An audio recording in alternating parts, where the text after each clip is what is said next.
সোমবারই বিধানসভায় একজোটে মারাত্মক 3টি বিল আনতে চলেছে বিজেপি সরকার। এবার শুধু জেলেই যেতে হবে না, দুর্নীতি আর সমাজ বিরোধী কাজ করলেই সোজাসুজি বাজেয়াপ্ত হবে ঘর, বাড়ি, সম্পত্তি। আর সেই সম্পত্তি নিলাম করে টাকা দেওয়া হবে সাধারণ মানুষকে। কিন্তু সব থেকে বড় ধামাকা কোনটা জানেন? এর পাশাপাশি সোমবারই বাংলায় আসতে চলেছে অভিন্ন দেওয়ানি বিধি বা ইউনিফর্ম সিভিল কোড বিল। খোদ মুখ্যমন্ত্রী শুভেন্দু অধিকারী বিধানসভায় দাঁড়িয়ে যে হুঁশিয়ারি দিয়েছেন তা শুনে সাধারণ মানুষের ঘুম ওড়ার জোগাড়। শুভেন্দু অধিকারী সাফ জানিয়ে দিয়েছেন, অনেকেই ভাবছে 2 মাস জেলে থাকলাম, তারপরই আইনি লড়াই করে জামিনে বেরিয়ে এলাম, সেই সব দিন শেষ। এবার বিল এনে সম্পত্তি বাজেয়াপ্ত করব, সম্পত্তি নিলাম করব। ওই আমতলা, হরিশ মুখার্জি রোড, হরিশ চ্যাটার্জি রোডের প্রাসাদগুলোতে কলকাতার রাস্তায় রাত্রিবেলা ফ্লাইওভারের নিচে যারা থাকে তাদের এনে রাখবো। অর্থাৎ বুঝতেই পারছেন, কলকাতা তথা বাংলার হাই প্রোফাইল দুর্নীতিগ্রস্তদের ঠিকানা এবার সোজা রাজপথে করার হুঁশিয়ারি দিয়েছেন মুখ্যমন্ত্রী। কিন্তু বিজেপি সরকারের এই একের পর এক কড়া পদক্ষেপ আর বিল আনার তোড়জোড় দেখে একেবারেই চুপ করে বসেনি বিরোধী শিবিরও। রাজ্য সরকারের এই বিলের বিষয়ে কি প্রতিক্রিয়া দিলেন বেলেঘাটার বিধায়ক কুণাল ঘোষ? আমাদের শীর্ষ নেতৃত্ব খতিয়ে দেখছেন এবং এই বিষয়ে আমি এই মুহূর্তে সবিস্তার বলতে চাই না, কারণ হচ্ছে দল খুব সিরিয়াসলি গোটা বিষয়টা দেখছে এবং এ ব্যাপারে যা বক্তব্য আছে দলীয় নেতৃত্ব যথাসময় জানিয়ে দেবেন। আগে যখন প্রধানমন্ত্রী বা স্বরাষ্ট্রমন্ত্রী বারবার এটা নিয়ে বলেছিলেন, আপনারা তার বিরোধিতা করেছেন। আমরা যা যা বিরোধিতা করার, আমরা যা যা বলার আমাদের দল বলেছিলেন, আমরা সেগুলো জানি। বিল যদি কিছু আসে সেটা কি ভাষায় আসছে, কি কি লেখা থাকছে, কি ধরনের শব্দ প্রয়োগ হচ্ছে, কি ধরনের আইন আনার চেষ্টা হচ্ছে বা আইন পরিবর্তনের চেষ্টা হচ্ছে, সেগুলো লাইন টু লাইন বিচার বিশ্লেষণ করে আমাদের দল যথাসময় দলের বক্তব্য জানিয়ে দেবে। একই দিনে দেখা যাচ্ছে যে গুন্ডা দমন এবং সম্পত্তি, আইন শৃঙ্খলা এবং গুন্ডা দমন নিয়ে যে বিলটি আসছে সেই বিলটা অত্যন্ত বিপজ্জনক। আমরা একটা প্রাথমিক পর্যালোচনা করেছি, এবার সেটা আরো খতিয়ে দেখার চলছে, যেটা আমাদের দেশের সংবিধান সম্পূর্ণ তার পরিপন্থী। কোনো ব্যক্তিকে অপরাধী প্রমাণ না হওয়া পর্যন্ত, দোষ করেছেন প্রমাণ না হওয়া পর্যন্ত তাকে কিছু তার অধিকার থাকে। জল নিয়েও কিন্তু আমাদের মধ্যে সবসময় একটা বাধা বিতণ্ড থাকে যে আমি জল বেশি পরিমাণে খেলে আমার কিডনি বেশি ভালো কাজ করবে, বা জলটা আমি কম খাই তাহলে আমার কিডনিটা ভালো থাকবে। এটা নিয়ে কিন্তু একটা বাদ বিতণ্ড সবসময় কিন্তু আপনাদের মনে চলেই আসছে। এই প্রশ্নটা কিন্তু আমরা ওপিডিতে পাই। আজকে আমি আবার চলে এসেছি, তমালি ঘোষ, নেফ্রোকাইট ইন্ডিয়ার রেনাল ডায়েটিশিয়ান।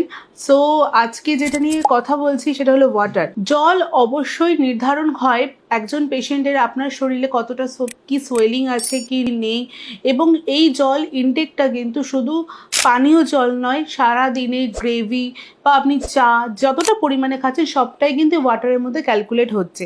এবার যদি আপনার সোয়েলিং থাকলো, ক্রিয়েটিনিনটাও বেশি সোয়েলিং রয়েছে, সোয়েলিং মানে পায়ের পা ফুলে যাওয়া, চোখের তলা ফুলে যাওয়া, এইগুলোকে বলা হয় periorbital swelling, pedal swelling, facial swelling. এই জিনিসগুলো যদি রয়ে থাকে তাহলে কিন্তু অবশ্যই ওয়াটার রেস্ট্রিকশন কিন্তু রাখতেই হবে।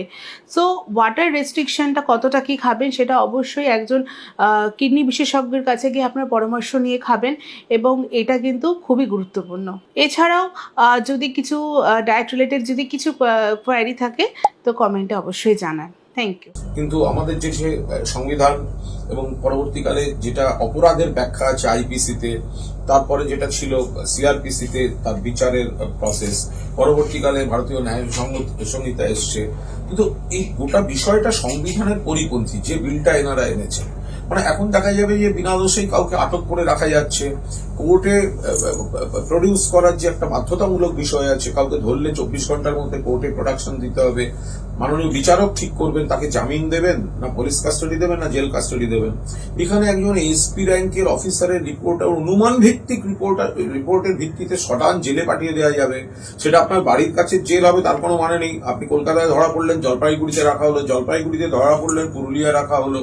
সমস্ত আপনি উকিল দিতে পারবেন না, এবং আপনার এই যে ডিটেনশনের যে ডিউরেশন, এটা আপনার 9 সপ্তাহ থেকে আরম্ভ করে একটা বিরাট লম্বা সময় হতে পারে। অর্থাৎ কাউকে রাজনৈতিক প্রতিহিংসামূলক ভাবে অথবা কাউকে কোনোভাবে টার্গেট করে যদি হ্যারাস করতে হয়, আপনাকে সঙ্গে সঙ্গে হ্যারেস্ট মেমো দেওয়া হবে না, অর্থাৎ কাউকে অ্যারেস্ট করলে সঙ্গে সঙ্গে কোন অপরাধে অ্যারেস্ট করেছে যেটা জানাতে হয়, এখানে টাইমটা বাড়িয়ে দেওয়া হচ্ছে যে আরো কয়েকদিনের মধ্যে জানালে চলবে। অর্থাৎ আপনি আপনার ঘনিষ্ঠ মহল জানতে পারবে না যে আপনাকে কখন অ্যারেস্ট করা হলো, কোন অপরাধে অ্যারেস্ট করা হলো, কতদিন থাকতে হবে, কোথায় রাখা হয়েছে, এবং লয়ার দিতে দেওয়া হবে না।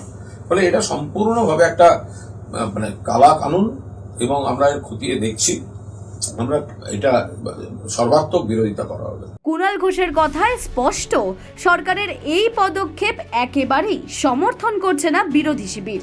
এছাড়াও এই বিলগুলিকে কেমন চোখে দেখছে আইনজীবী মহল, তা জানতে আমরা যোগাযোগ করেছিলাম বিশিষ্ট আইনজীবী বিকাশ রঞ্জন ভট্টাচার্যের সাথে, কিন্তু তিনি আমাদের জানান সোমবার বিধানসভায় বিল পেশ হওয়ার পর তার আকার এবং বিষয়বস্তু দেখেই তিনি এই বিষয়ে কোনো মন্তব্য করবেন। কিন্তু কি আছে এই নতুন বিলগুলিতে যা নিয়ে বাংলায় এত শোরগোল, বুঝে নিন ভালো করে। প্রথম বিল অর্থাৎ পশ্চিমবঙ্গ জননিরাপত্তা ও সমাজ বিরোধী কার্যকলাপ নিয়ন্ত্রণ বিল 2026 অনুযায়ী গ্যাং, সিন্ডিকেট বা তোলাবাজির সঙ্গে যুক্ত দুষ্কৃতীদের সম্পত্তি সরাসরি বাজেয়াপ্ত করে তা নিলাম করতে পারবে প্রশাসন। দ্বিতীয় বিল বা the West Bengal maintenance of public order amendment bill অনুযায়ী সরকারি বা বেসরকারি সম্পত্তি ভাঙচুর বা নষ্ট করলে সেই অভিযুক্তদের সম্পত্তি বিক্রি করে ক্ষতিপূরণের ব্যবস্থা করা হবে। এবং 3 নম্বর বিল বা অভিন্ন দেওয়ানি বিধি বা ইউসিসি বিল অনুযায়ী হিন্দু, মুসলিম, খ্রিস্টান সব ধর্মের মানুষের জন্য বিবাহ, বিবাহ বিচ্ছেদ এবং সম্পত্তির উত্তরাধিকার সংক্রান্ত আলাদা আলাদা ব্যক্তিগত আইন রদ করে গোটা রাজ্যে সবার জন্য এক আইন চালু হবে। ভোটের আগে থেকেই কেন্দ্রীয় স্বরাষ্ট্রমন্ত্রী অমিত শাহ প্রতিশ্রুতি দিয়েছিলেন 6 মাসের মধ্যে বাংলায় অভিন্ন দেওয়ানি বিধি আনা হবে, আর এবার সেই পথেই হাঁটছে শুভেন্দু সরকার। সোমবার বিধানসভায় এই বিল নিয়ে হতে চলেছে চরম হাই ভোল্টেজ তরজা। একদিকে শুভেন্দু অধিকারীর সম্পত্তি কেড়ে নেওয়ার হুঁশিয়ারি, অন্যদিকে কুণাল ঘোষের পাল্টা আক্রমণ, সব মিলিয়ে বেশ উত্তপ্ত রাজ্য রাজনীতি। অঙ্কিতা পালের রিপোর্ট, হেডলাইন্স কলকাতা।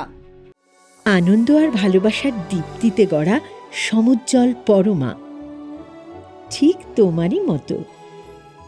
শ্যাম সুন্দর কোম্পানি জুয়েলার্স, আগরতলা, উদয়পুর, ধর্মনগর, কলকাতা।